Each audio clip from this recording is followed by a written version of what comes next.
Nous avons pris plusieurs dimanches pour expliquer ce qu'est le parler en langue, l'importance du parler en langue et comment pratiquer le parler en langue pour avoir une vie de prière sans précédent dans notre vie. Aujourd'hui, le but est de revenir dessus pour ne pas que quelqu'un se relâche. Parce que tout ce qu'on a dit, ce n'est pas juste un message. Ça doit être quelque chose qui doit s'établir comme une constante dans ta vie. Le parler en langue est une aptitude spirituelle qui provient d'un don. Un don qui est fait par qui? Pas par un pasteur, mais un don qui est fait par Dieu lui-même à travers le Saint-Esprit. On n'aura pas tous les dons, mais il y a un don qui est supposé être commun à nous tous. Et ce don-là, c'est le don du parler en langue. C'est un don qui est réservé pour nous tous, pour tout le monde. Et c'est en même temps la confirmation, la preuve évidente de ce qu'on appelle le baptême du Saint-Esprit.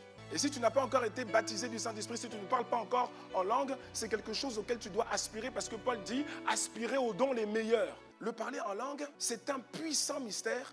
Et ça doit être une des bases solides de notre vie chrétienne. Et Paul explique dans Romains chapitre 8, versets 26, 27 et 28, de même aussi l'Esprit avec un grand E, c'est-à-dire le Saint-Esprit. De même aussi l'Esprit nous aide dans notre faiblesse. Donc, qu'est-ce que Paul est en train de dire? Il est en train de dire que toi et moi, en fait, on est faibles. Sans lui, on est faible. On est faible.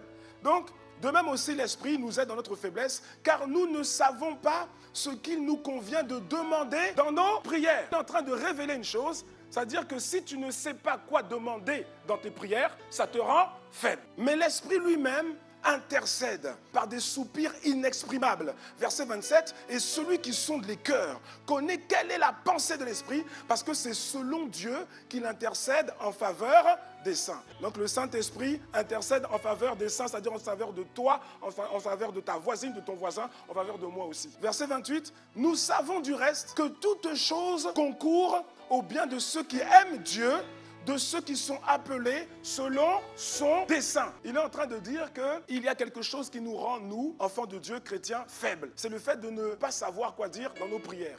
Et il y a une solution. Cette solution, c'est une personne. On l'appelle le glorieux Saint-Esprit. À travers le parler en langue, qu'est-ce qui se passe? C'est le Saint-Esprit qui vient dire à ton homme intérieur.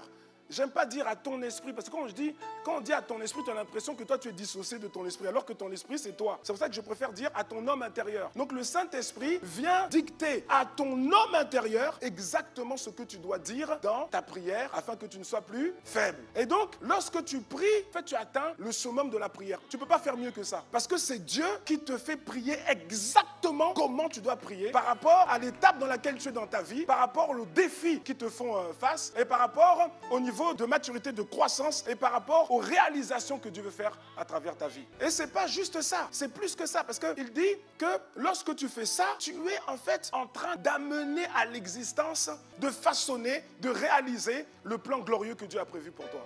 Et donc nous avons rappelé l'importance de passer du temps à la montagne de l'esprit. Quand on dit je vais à la montagne, c'est-à-dire que je m'isole pour prier, n'est-ce pas? Mais là on ne parle pas de la prière par l'intelligence. On parle de la prière par l'esprit.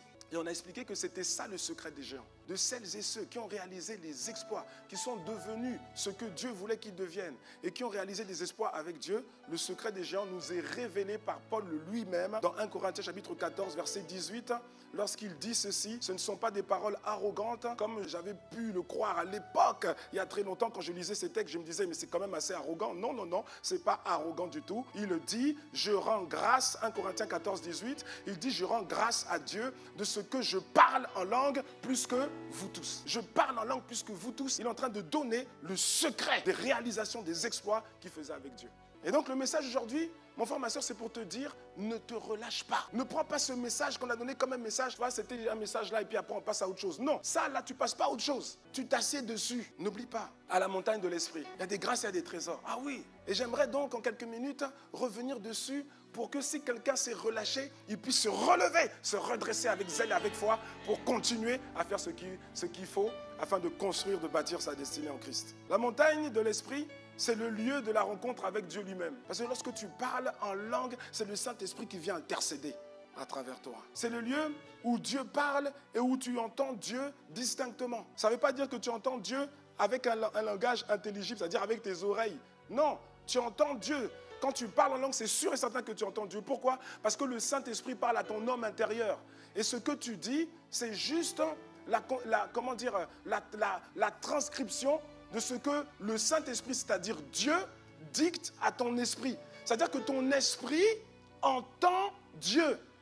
Et ce qui te pousse, les paroles, les sons, les paroles qui te poussent à libérer de ta bouche, elles viennent de ce que ton esprit a entendu.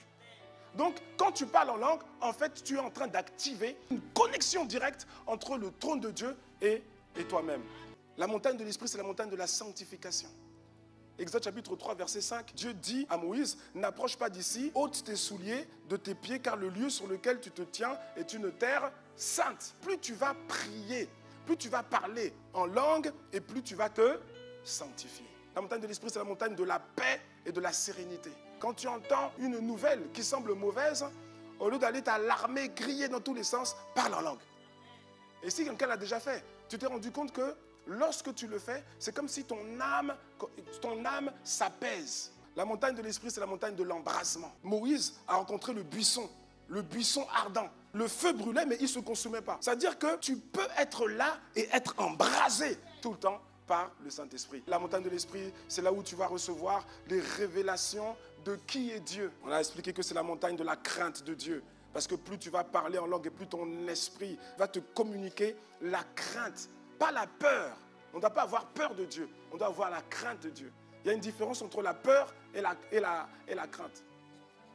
La crainte, ce n'est pas la peur. Tu vois, dans la crainte, il y a le respect. Plus tu vas parler en langue, plus tu vas prier en langue, et plus tu vas être prompt à recevoir des visions prophétiques de ce que Dieu va faire aussi. La montagne de l'esprit, c'est aussi la montagne où tu vas recevoir les instructions qui concernent ta destinée. Tu veux des instructions, tu ne sais pas comment faire. Il y a des choix que tu dois faire, il y a des décisions importantes que tu dois prendre, qui n'engagent pas seulement toi, mais qui peuvent engager aussi toute ta famille. Tu ne peux pas les prendre juste comme ça. Tu dois passer du temps à la montagne de l'esprit.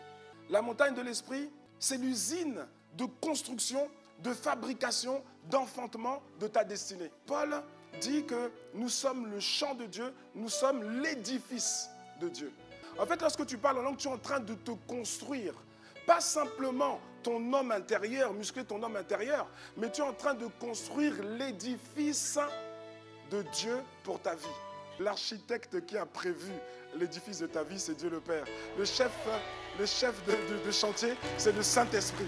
Il y a un plan que Dieu a prévu pour toi. Ce plan, c'est ce que tu dois devenir, ce que tu dois accomplir, ce que tu dois posséder aussi. Tu ne peux pas devenir, accomplir et posséder ce que Dieu a prévu pour toi si le plan de Dieu pour ta vie n'est pas exécuté. Oh, je prie ma soeur que tu deviennes la femme que Dieu veut que tu sois. Je prie mon frère que tu deviennes l'homme que Dieu veut que tu sois. C'est étape par étape. Ok? Ça se fait dans le temps. Mais rappelle-toi, le temps n'agit pas. Le temps n'a aucun pouvoir. C'est toi qui dois agir avec le Saint-Esprit dans le temps. Dieu veut faire des choses, il veut te faire progresser. Et il te fait progresser dans le temps, il te donne, pour t'aider, il te donne son esprit, il te donne sa parole, mais c'est toi qui dois faire en sorte que les choses avancent. Lorsque tu parles en langue, tu dis des mystères à Dieu. Mais tous ces mystères-là, ça concerne principalement ta vie. Des choses que ton homme intérieur doit recevoir pour te faire devenir ce que tu dois devenir. Celui qui parle en langue, celui qui persévère, il va avoir une perception des changements de saison spirituelle. La montagne de l'esprit, c'est également le lieu de la fabrication des miracles. À la montagne de l'esprit, c'est là où tu vas prendre, c'est également là que tu vas prendre le fardeau de Dieu. Dieu va te communiquer son fardeau. Tu vas te sentir animé d'un zèle pour quelque chose. Quelque chose peut-être auquel tu ne pensais pas, mais quelque chose, ça, c'est le fardeau de Dieu. À la montagne de l'esprit, c'est là où tu vas réaliser le sens de ta mission sur la terre. Tu prends ton métro à Bruxelles, et puis c'est les mêmes arrêts que tu vois. Trône, De Bruckel, Port de Namur. Dis à quelqu'un, ça c'est pas ta vie. À la montagne de l'esprit, Dieu te révèle. Et c'est à la montagne de l'esprit que tu as le courage. Tu as le courage de faire ce que tu dois faire. Parce que tu es conscient de ton appel. Il y a un appel sur la vie de chacun d'entre nous. Parce que Jésus est le libérateur, le premier libérateur de tous. Mais ensuite, nous qui sommes les petits frères et les petites sœurs de Jésus, il y a aussi cette grâce-là de la libération. Il y a des gens que Dieu t'appelle à libérer à travers ton attitude, à travers tes paroles, à travers ta sagesse, à travers tes œuvres. Parfois, c'est juste libérer ta famille. Pour d'autres, c'est de libérer des nations. Tu dois savoir qui tu es. On a donné plusieurs éléments pour t'aider à le faire de manière pratique. Hein? Plusieurs éléments.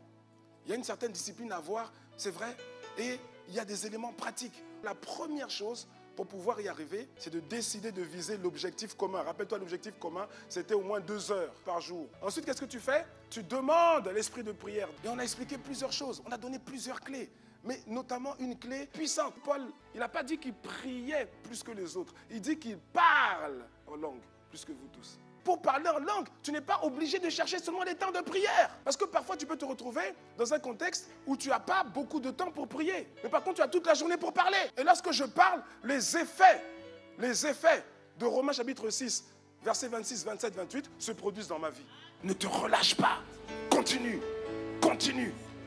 à parler en langue. Continue.